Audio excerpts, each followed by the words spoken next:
Business की दुनिया की हर बड़ी खबर, हर दिन बदलती अर्थव्यवस्था पर नजर। आपका पसंदीदा शो बिजनेस मॉर्निंग, नई सोच के साथ अब नए अंदाज में। बाजार की खबरें, economy today, live expert opinion. Business morning, सोमवार से शुक्रवार सुबह 9 बजे, सिर्फ डीडी न्यूज पर।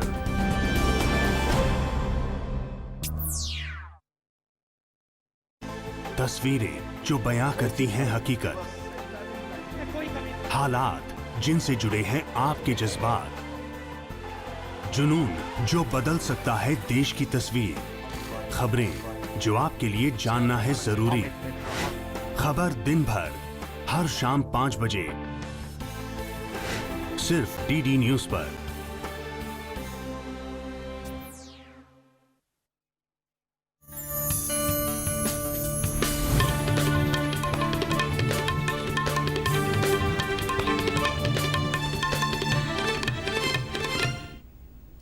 Good morning, you're watching Doordarshan News and this is the news for hearing impaired. I am Nancy Kohli and with me is Smriti. Let's begin with the news in detail. In Uttar Pradesh, campaigning for 6th phase of assembly elections and the first phase of Manipur polls will end this evening. Polling for both the 6th phase of Uttar Pradesh for 49 seats and the first phase of Manipur for 38 seats will be held on the 4th of March. With just 2 days left, all political parties have put their maximum strength to woo voters in all the poll-bound districts. In Manipur, campaigning for the first phase of assembly elections will end today as well. The first phase of Manipur for 38 seats will be held on the 4th of March. A total of 168 candidates are in the fray for the first phase. There are 11 independents in the first phase. The BJP is the only party which is contesting all the seats. Most of the constituencies will see straight fights.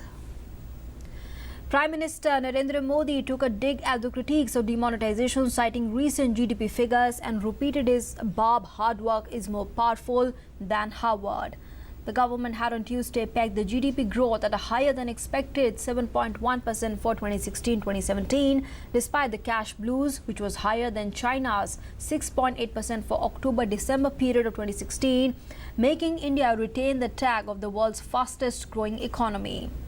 At an election rally in Maharajganj, Prime Minister Modi said, on the one hand are those who talk of what people at Harvard say, and on the other hand is a poor man's son who, through his hard work, is trying to improve the economy. The Prime Minister also took a dig at the Congress-SP alliance, claiming one of them has the expertise in destroying India, while the other has the expertise in destroying Uttar Pradesh. Prime Minister Narendra Modi will today address yoga participants through video conferencing on the occasion of International Yoga Festival. The 29th edition of the week-long festival began yesterday at Parmarth Niketan Ashram in Rishikesh. The festival has been taking place in Rishikesh since 1989. Yogacharyas, teachers, students and seekers have come from every corner of the globe to participate in the program. There are also classes in meditation, mudras, Sanskrit chanting, Reiki, Indian philosophy and much more.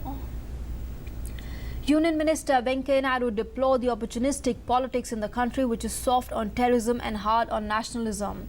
In a tweet, the minister said that the irony of today is red carpet for separatists and traitors and red lines for nationalists. He added that some are advocating Azadi for Kashmir against national interest, but are woefully silent on Azadi for Muslim women from exploitation.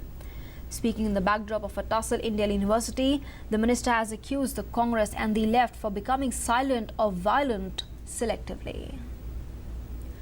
The centre is working on a war footing to ensure that all communities, including the minorities, get quality education. Union Minister Mukhtar Abbas Naqvi said his ministry will provide scholarships to 35 lakh students during 2017-2018 and give employment-oriented training to over 2 lakh youth from minority community. Reiterating the ministry's plans to establish 5 world-class institutes to impart better traditional and modern education to students, the minister said that these institutes will impart education in technical and medical fields.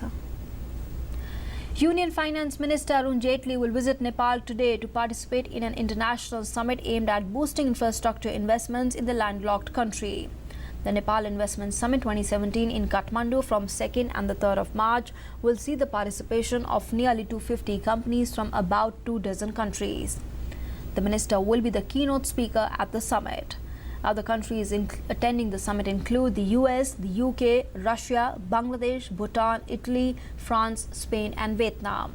The summit is expected to help Nepal fulfill its infrastructure gap and provide feedback to policymakers about reforms needed to promote investment.